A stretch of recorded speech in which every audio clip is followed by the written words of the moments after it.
रहे हैं अपना लेक्चर नंबर 4। सर पिछली 3 क्लासेस में हमने माइक्रो इकोनॉमिक्स का लेक्चर 1, लेक्चर 2, लेक्चर 3 निकाला, जिसमें हमने पीपीसी का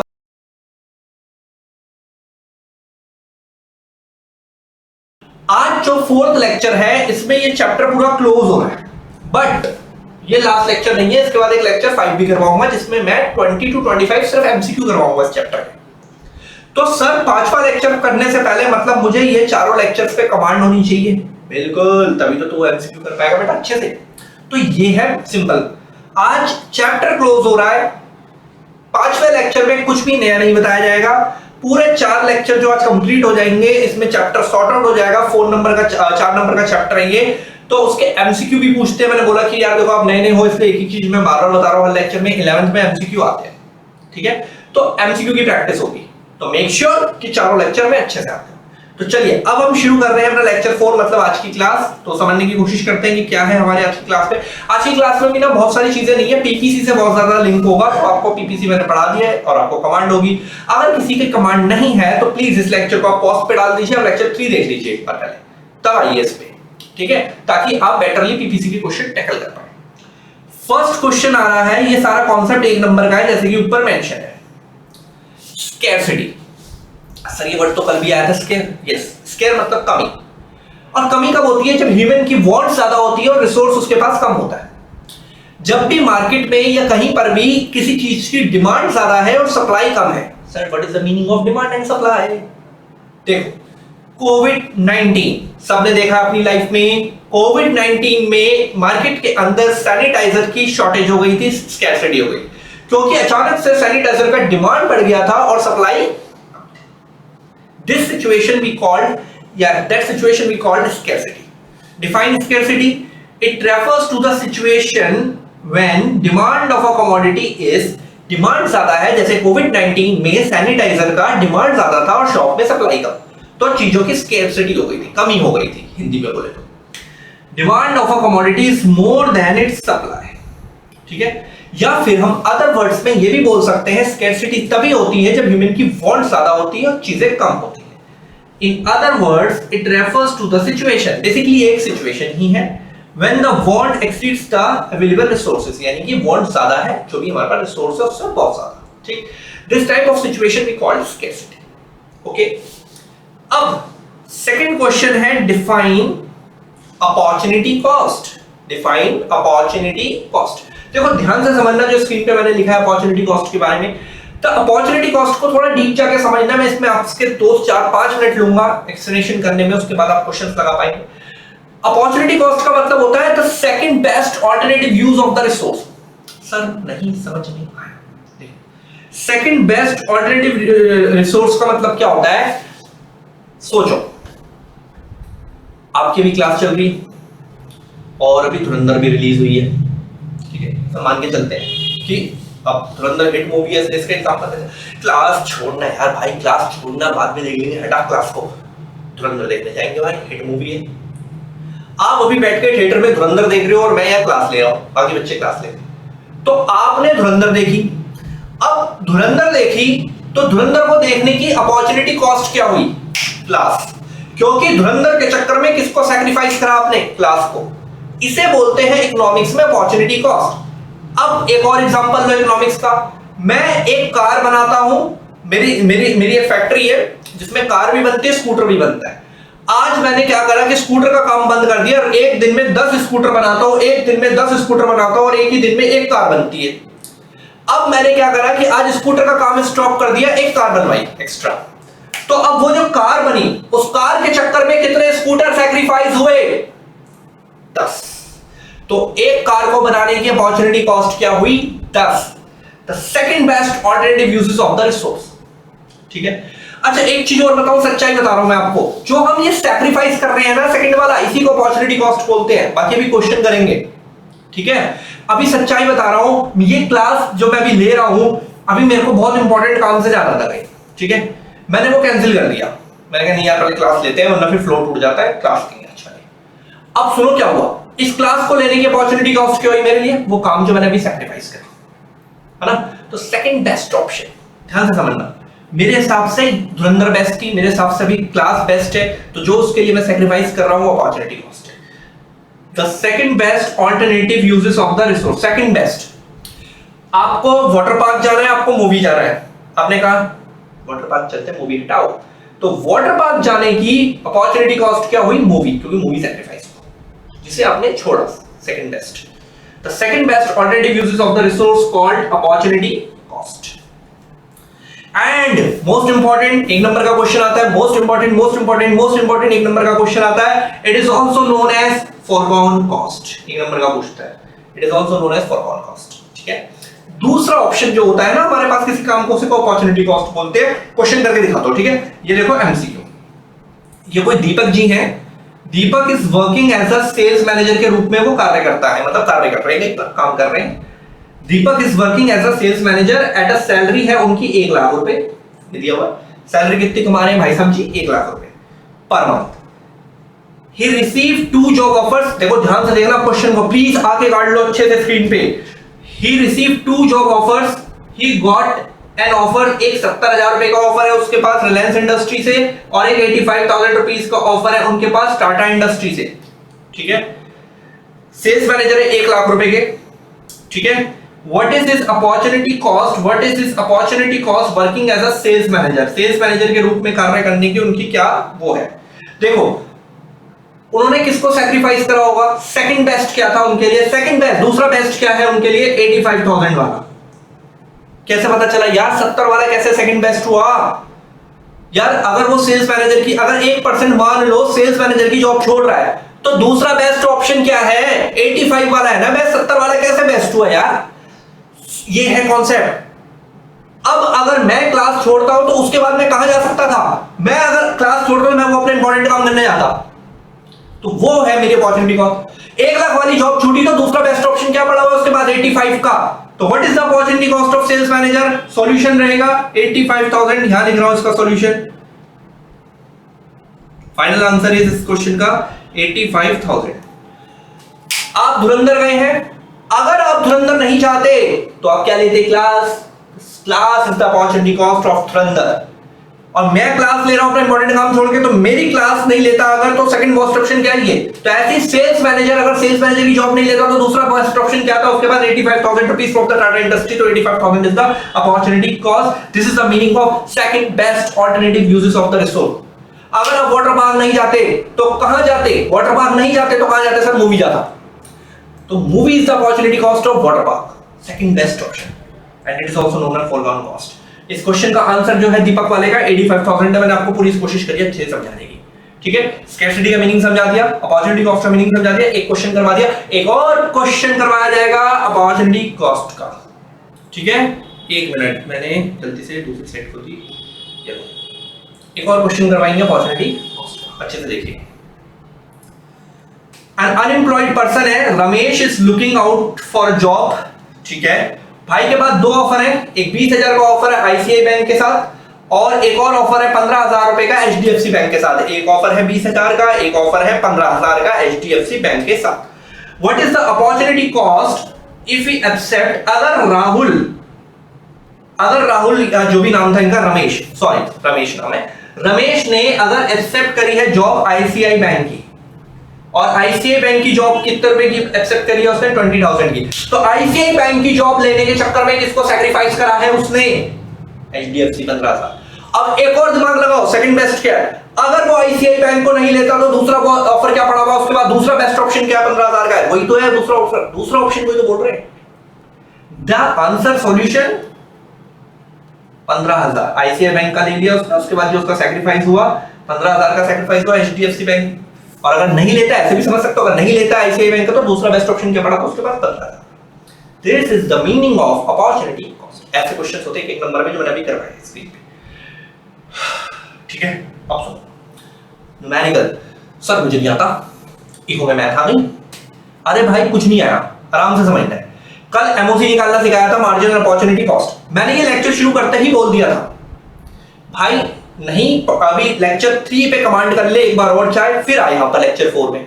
ठीक है, एमओसी निकालना है, मार्जिनल अपॉर्चुनिटी कॉस्ट। सर आपने कल लेक्चर 3 में पढ़ाया था, it is calculated by delta Y upon delta x.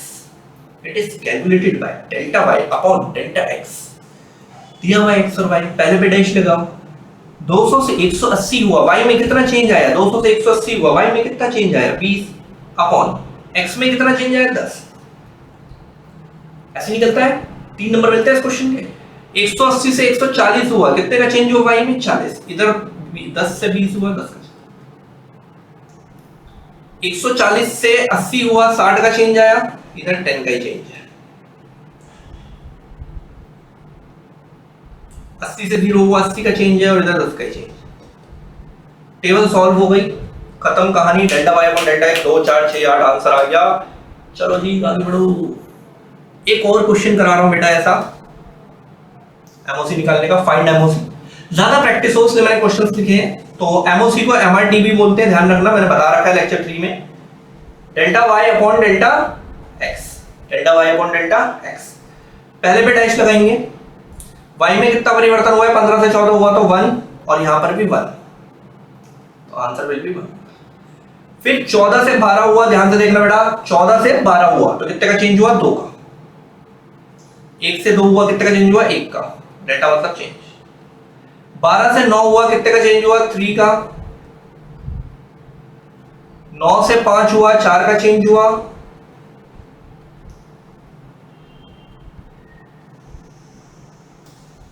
1 2 3 4, this is called MOC निकालना, और इसकी मैंने बात कल लेक्चर 3 में भी इसकी बातें करी। तो प्लीज यार इसको अच्छे से करें, सिंपल। आगे बढ़ रहे हैं बेटा। आज मैंने कहा ना लेक्चर 3 बहुत इंपॉर्टेंट रोल प्ले करेगा आज की क्लास में। एक ये क्वेश्चन है 3 मार्क्स का, पीपीसी से रिलेटेड, कई बार पूछ लेता है एग्जामिनेशन में, तो देख लेते हैं क्या बोलने की कोशिश कर रहा है। देखो ब्लू पेन से इसका मैं सॉल्यूशन लिखूंगा, ये रहना पूरा क्वेश्चन है, ठीक है। कई बार क्वेश्चन पेपर में 3 नंबर का होता है। तो फॉलोइंग टेबल के बारे में बताया गया है पीपीसी के, तो ये एक कॉम्बिनेशन दिया उन्होंने क्वेश्चन में, तो इसको प्लॉट कर दोगे तो पीपीसी बन जाएगा। फर्स्ट ऑफ ऑल देखो, गुड एक्स को यहां लिख लो आप, यहां गुड वाई आ जाएगा। गुड एक्स 1 2 3 4 है, वो 10 तक गया है, तो इसको थोड़ा छोटे छोटे बनाएंगे। 1 2 3 4 5 6 7 8 9 10। अब सुनो, पॉइंट्स लगा रहे हैं। 0 10, 1 पे 9 है, 2 पे 7, 3 पे 4। This is PPC. सर हमें इसकी दोनों प्रॉपर्टी पता है, it is downward sloping and concave to the point of origin, ये आपने हमें कल पढ़ाया था, मैं जस्ट रिकॉल कराता हूं हर बार, ठीक है। अब देखो क्या क्या बोलना चाह रहे हैं। शोज दीस पॉइंट, जो पॉइंट्स आए हैं, जैसे ए आया है, नए रंग से लिखते हैं, खूबसूरत लगे, ए बी सी डी ई। अब वो क्या कह रहा है, क्वेश्चन को पढ़ते हैं। Shows these production possibility through PPF, PPF यानी कि production possibility frontier, what to the points on the curve indicates. Curve पे जो ये पॉइंट है ए बी सी डी, ये क्या इंडिकेट करते हैं? तो सॉल्यूशन सिंपल है, point A to E indicates on PPC, point है, ऑन द पीपीसी है, indicates fuller utilization of resources, fuller utilization of resources। Point A to E जो है पूरा जो बनाया है पीपीसी पे, जो क्वेश्चन में पूछा गया, ए में indicate fuller utilisation of resources, ठीक है। क्वेश्चन पढ़ो सेकंड, बी पॉइंट, प्लीज ध्यान से पढ़ना। बी पॉइंट को लेबल अ पॉइंट, एक पॉइंट लेबल करिए, बनाइए, label a point F inside the curve, यानी कि यहां। सर ये भी तो आपने कल पढ़ाया था, बिलो पॉइंट का मतलब होता है अंडर यूटिलाइजेशन ऑफ रिसोर्सेज, हमने पढ़ा ये कल प्रीवियस लेक्चर में। तो भाई मैं तो बता तो रहा हूं कि पहले के 3 लेक्चर की कमांड पे ही चल रहा है लेक्चर 4, है ना। तो पॉइंट एफ बनाया हमने, लेबल करा, जो उसने बोला गया, कहां पे लेबल करने को बोला उसने? Inside the curve. तो इट इज क्या इंडिकेट कर रहा है, वो ये पूछ रहा है, तो इट इज अंडर यूटिलाइजेशन। तो below PPC point F indicates under utilisation of resources. Simple. अब लेबल अ पॉइंट जी बनाएंगे एक आउटसाइड, ओके, यहां पे आउटसाइड द पीपीसी का। तो यह हमने पढ़ा रखा है यार, आउटसाइड जाना मतलब अनअटेनेबल कॉम्बिनेशन है सेम रिसोर्सेज से।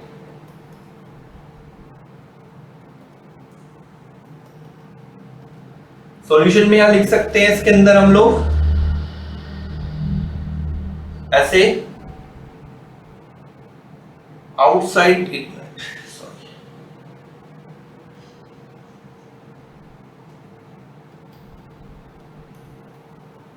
आउटसाइड पीपीसी पॉइंट जी जो हमने बनाया इंडिकेट्स अनअटेनेबल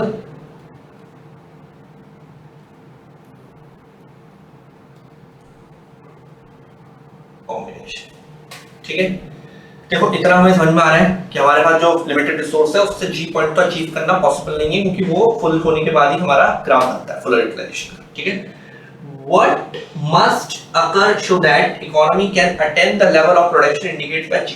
कब वो जी को अटेंड कर सकते हैं, ऐसी कौन सी सिचुएशन है जब जी अटेंड हो सकता है, ये पूछ रहा है वो। ऐसी कौन सी सिचुएशन है जब जी अटेंड हो सकता है? जब रिसोर्स को बढ़ा दिया जाए, क्योंकि उसी रिसोर्स का इस्तेमाल करके तो बाहर जाना पॉसिबल ही नहीं है, क्योंकि उस रिसोर्स का इस्तेमाल करके ये point A B C full utilisation बन चुका है। हमारा लैंड का साइज बढ़े तो हम बाहर निकलेंगे और जी को टच करना है ना। तो ये पॉसिबल तब है when resources when increase the resources, otherwise G नहीं आ सकता, अनअटेनेबल है। उसने कहा है क्वेश्चन में डी में कि कब पॉसिबल है, जब रिसोर्स बढ़ा तो तब पॉसिबल है, अदरवाइज तो अनअटेनेबल है, जैसे कि अपने ऊपर सी पॉइंट पर। ठीक है, रिसोर्स बढ़ गया तो फिर पीपीसी किसके उधर की तरफ राइट में टच कर लेगा जी को। हाँ, चलिए अब मैं आपको पीपीसी के और रियलिस्टिक वैल्यू बेस्ड क्वेश्चन दिखाने की कोशिश करूंगा। बहुत ध्यान से देखना, वैल्यू बेस्ड क्वेश्चन है। और मैं फिर बोल रहा हूं, दिक्कत है पॉज ले, लेक्चर 3 और 2 देख और फिर कोई जल्दबाजी नहीं है। 4 नंबर का चैप्टर क्लोज हो रहा है बेसिकली। 5th लेक्चर में सिर्फ एमसीक्यू आएंगे, पढ़ाना कुछ नहीं है 5th लेक्चर में, तो चारों पे कमांड हो जाएगी, है ना। चल इसके आगे क्वेश्चन दिखाता हूं मैं आपको, ये देख। देखो बेटा, अब पीपीसी से रिलेटेड ये कुछ वैल्यू बेस्ड एमसीक्यू हैं जिसमें हम डील करने वाले हैं रिलेटेड टू पीपीसी। बहुत इजी है। रिसोर्स बढ़ता है, राइट में जाता है पीपीसी, रिसोर्स घटता है, लेफ्ट में जाता है पीपीसी। बस इतना सा ही कॉन्सेप्ट है, ये सब प्रीवियस से लिंक्ड है। क्वेश्चन पढ़ते हैं क्या बोला गया। What is likely to be the impact of making India. Sir हमें तो मेकिंग इंडिया ही नहीं पता क्या है। ओके, मेकिंग इंडिया हमारे देश के पीएम साहब का एक इनिशिएटिव है। Come in India and make in India, come in India and make in India, this is the initiative of 2014। ठीक है, appeal to the foreign investor से अपील की जाती है बाय द पीएम साहब जो है हमारे इंडिया के, वो करते हैं अपील कि आप इंडिया आइए और प्रोडक्शन के लिए। अब बाहर के इन्वेस्टर्स, बाहर के लोग इंडिया में आते हैं, बिजनेस लगाते हैं, प्रोडक्शन करते हैं, तो इंडिया में प्रोडक्शन पॉसिबिलिटी का क्या होगा, रिसोर्स क्या हो रहा है सर जी, बढ़ रहा है। तो पीपीसी किधर शिफ्ट होगा मेरे भाई, राइट में। एक्स गुड्स वाई गुड्स, कहां शिफ्ट होगा पीपीसी। ये एक नॉर्मल पीपीसी है। अब बाहर के इन्वेस्टर आए, देश में इंडस्ट्री लगी, प्रोडक्शन बढ़ा, एम्प्लॉयमेंट बढ़ा, रिसोर्स बढ़ रहे हैं देश के अंदर, क्योंकि मोदी साहब ने कहा कि आइए आप बनाइए इंडिया के अंदर। तो ये लीजिए भाई हमारा PPC shift in rightward due to impact of rightward shift. किसकी वजह से हुआ ये राइट में शिफ्ट, मेकिंग इंडिया के प्रोग्राम की वजह से। क्यों हुआ, क्योंकि रिसोर्स बढ़े देश में।